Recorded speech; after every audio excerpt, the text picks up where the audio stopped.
Hello नमस्कार दोस्तों। जैसा कि हमने कहा था कि हम कक्षा 6 की ये सामाजिक विज्ञान वाली ओल्ड आरबीएससी की बुक है, इसको हम कंप्लीट करेंगे सबसे पहले।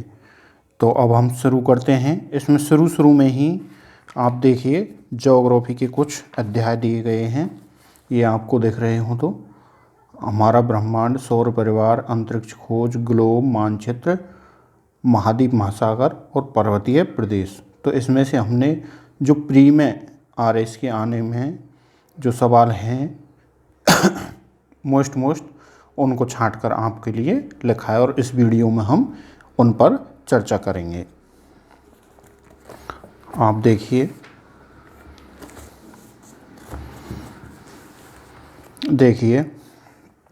इसमें पहली बात है मोस्ट खगोलीय पिंड हाइड्रोजन और हीलियम के सम्मिश्रण से बने हैं। तो खगोलीय पिंड हाइड्रोजन और हीलियम के बने होते हैं। एक प्रकाश वर्ष में 95 खरब 95 खरब किलोमीटर दूरी तय की जाती है। बिग बैंग की घटना 13.7 अरब वर्ष पहले हुई थी। पुच्छल तारा हेली प्रति 76 वर्ष बाद दिखाई देता है, जो 1986 में देखा गया था और अब 2062 में दिखाई देगा। तो ये है एक वेरी मोस्ट। अब देखिए दूसरी यूनिट में आंतरिक ग्रह। आंतरिक ग्रह उनको बोलते हैं जो ठोस बने होते हैं, चट्टानों से बने होते हैं और इनका घनत्व अधिक होता है। तो ये हैं 4: बुध, शुक्र, पृथ्वी और मंगल। ये भी मोस्ट सवाल है। और दूसरे होते हैं बाह्य ग्रह जो गैस और तरल से बने होते हैं। अब देखिए बुध ग्रह अपनी परिक्रमा 88 दिन में करता है सूर्य की और अपने अक्ष पर घूर्णन 59 डेज में पूरा करता है। और शुक्र सूर्य की परिक्रमा 225 दिन में और अपने अक्ष पर घूर्णन 243 दिन में करता है और इनके कोई दोनों के उपग्रह नहीं हैं। अब देखिए पृथ्वी सूर्य की एक परिक्रमा 365 दिन में और अपने अक्ष पर घूर्णन 1 दिन में करती है और इसका एकमात्र एक ही उपग्रह है। मंगल ग्रह सूर्य की परिक्रमा 687 दिन में और अपने अक्ष पर घूर्णन 1 दिन में करता है और इसके उपग्रह 2 हैं। अब देखिए बाह्य ग्रह जो कि गैस और तरल से बने होते हैं। इनमें बृहस्पति, शनि, अरुण और वरुण हैं और यम को ग्रह की सूची में से हटा दिया गया है। और हमारी पृथ्वी का औसत तापमान 15 डिग्री सेल्सियस है। शनि का टाइटन और बृहस्पति का गैनीमेड और कैलिस्टो चंद्रमा से भी बड़े उपग्रह हैं।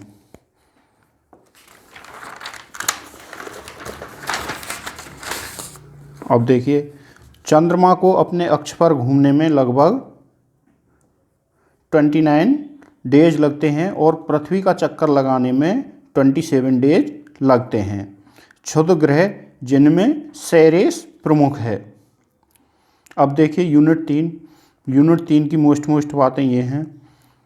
उदयपुर में फतेह सागर झील पर मास्ट नाम की देश की सबसे बड़ी दूरबीन है जिससे सूर्य का अध्ययन किया जा रहा है।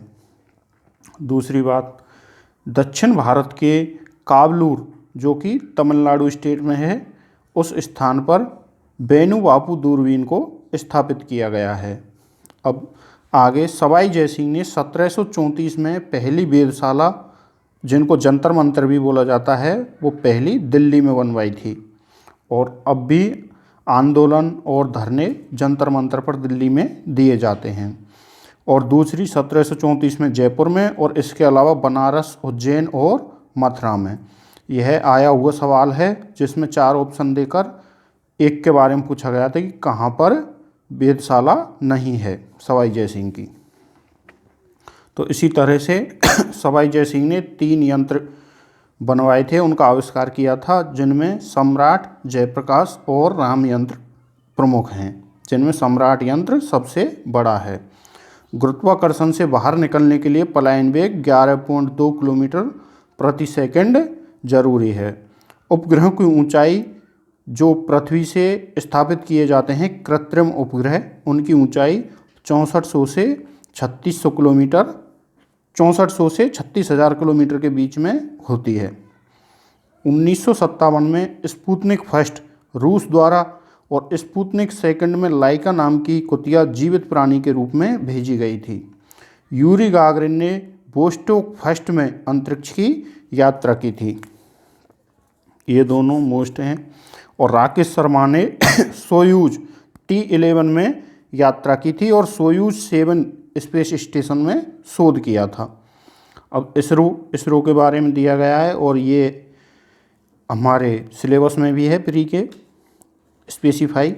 होमी जहांगीर भाभा के नेतृत्व में 1962 में इसरो का गठन किया गया था।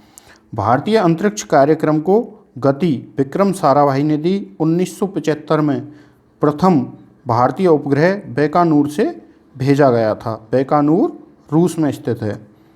भारत की पहली अंतरिक्ष वेधशाला एस्ट्रोसैट अक्टूबर 2015 में प्रक्षेपित की गई थी। अब देखिए यूनिट 4, इसमें पृथ्वी के आकार का नाम ओवलेट एलिप्सॉइड है या इसको जियोइड भी बोलते हैं।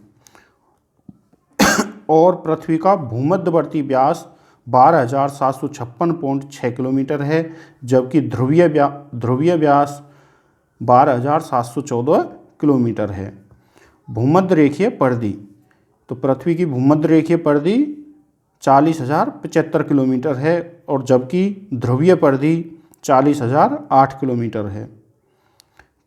पृथ्वी पर कुल 180 अक्षांश हैं और 360 देशांतर हैं। ग्लोब पर वह व्रत जो दिन और रात को विभाजित करता है उसे प्रदीप्त या प्रकाश व्रत कहा जाता है। अब देखिए ये जो डेट हैं 21 मार्च, 21 जून, 23 सितंबर, ये वेरी मोस्ट डेट हैं और आप इनको किताब में से भी पढ़ सकते हैं। 21 मार्च को सूर्य की सीधी किरणें विषुवत व्रत पर होती हैं। इस दिन पृथ्वी पर दिन व रात बराबर होते हैं, जिससे उत्तरी विषुव या बसंत विषुव कहते हैं। इस समय न तो अधिक सर्दी होती है और न ही अधिक गर्मी होती है। उत्तरी गोलार्ध में बसंत ऋतु तथा दक्षिणी गोलार्ध में शरद ऋतु होती है। 21 मार्च के बाद सूर्य की सीधी किरणें धीरे धीरे कर्क रेखा की तरफ बढ़ती हैं। 21 जून को सीधी किरणें कर्क रेखा पर गिरती हैं। इस दिन उत्तरी गोलार्ध में सबसे लंबा दिन होता है। 21 जून को उत्तरी गोलार्ध में सबसे लंबा दिन होता है तथा इसके विपरीत दक्षिणी गोलार्ध में सबसे लंबी रात होती है, यानी सबसे छोटा दिन होता है। इसे उत्तरी अयनांत कहा जाता है। इस समय उत्तरी गोलार्ध में ग्रीष्म ऋतु होती है तथा दक्षिणी गोलार्ध में शीत ऋतु होती है। 21 जून के बाद सूर्य की सीधी किरणें धीरे धीरे कर्क रेखा से विषुवत रेखा की तरफ बढ़ती हैं और 23 सितंबर को सीधी किरणें फिर से विषुवत रेखा पर गिरती हैं। इस दिन पुनः पृथ्वी पर दिन व रात बराबर होते हैं। 23 सितंबर और 21 मार्च के दिन पृथ्वी पर दिन और रात बराबर होते हैं। 23 सितंबर के बाद सूर्य की सीधी किरणें धीरे धीरे मकर रेखा की तरफ बढ़ती हैं तथा 22 दिसंबर को सीधी किरणें मकर रेखा पर गिरती हैं। इस कारण दक्षिणी गोलार्ध में सबसे लंबा दिन और उत्तरी गोलार्ध में सबसे लंबी रात होती है। इसे दक्षिणी अयनांत कहा जाता है। इस समय दक्षिणी गोलार्ध में गर्मी की ऋतु तथा उत्तरी गोलार्ध में सर्दी की ऋतु होती है। अब देखिए यूनिट 6 में महाद्वीप हैं और महासागर हैं। चीन में बहने वाली यांगटीसी एशिया की सबसे लंबी नदी है। भूमध्य रेखा, कर्क रेखा, मकर रेखा तीनों अफ्रीका महाद्वीप से गुजरती हैं। एकमात्र ऐसा महाद्वीप है जिससे तीनों रेखाएं गुजरती हैं। कांगो नदी अटलांटिक महासागर में गिरती है। किलिमंजारो अफ्रीका का सबसे ऊंचा स्थान है। उत्तरी अमेरिका में अलास्का पर्वत श्रेणी में माउंट देनाली सबसे ऊंचा पर्वत शिखर है। इसके उत्तर पूर्व में स्थित अल्पेशियन सबसे पुराना पर्वत है। यूरोप की वोल्गा नदी कैस्पियन सागर में गिरती है। ग्रेट डिवाइडिंग रेंज और ग्रेट बैरियर रीफ मूंगे की चट्टानें ऑस्ट्रेलिया महाद्वीप में हैं। प्रशांत महासागर की आकृति त्रिभुज के समान है। अग्नि मेखला प्रशांत महासागर में ही है, क्योंकि इसमें विश्व के 60% से ज़्यादा भूकंप और ज्वालामुखी इसी महाद्वीप के तटीय भागों में आते हैं। उष्ण कटिबंध ये कटिबंध तीनों यूनिट 7 में दिए गए हैं। 0 से 23.5 डिग्री उत्तर और दक्षिण में उष्ण कटिबंध और शीतोष्ण कटिबंध 23.5 से 66.5 उत्तर और दक्षिण दोनों में। उष्ण कटिबंध के प्रमुख देश हैं भारत, श्रीलंका और ब्राज़ील, और शीतोष्ण के प्रमुख देश हैं ब्रिटेन और न्यूजीलैंड। और शीत कटिबंध होता है 66.5 से 90 डिग्री उत्तर और दक्षिण में, और यहाँ के प्रमुख देश कनाडा, स्वीडन, फिनलैंड और नॉर्वे हैं।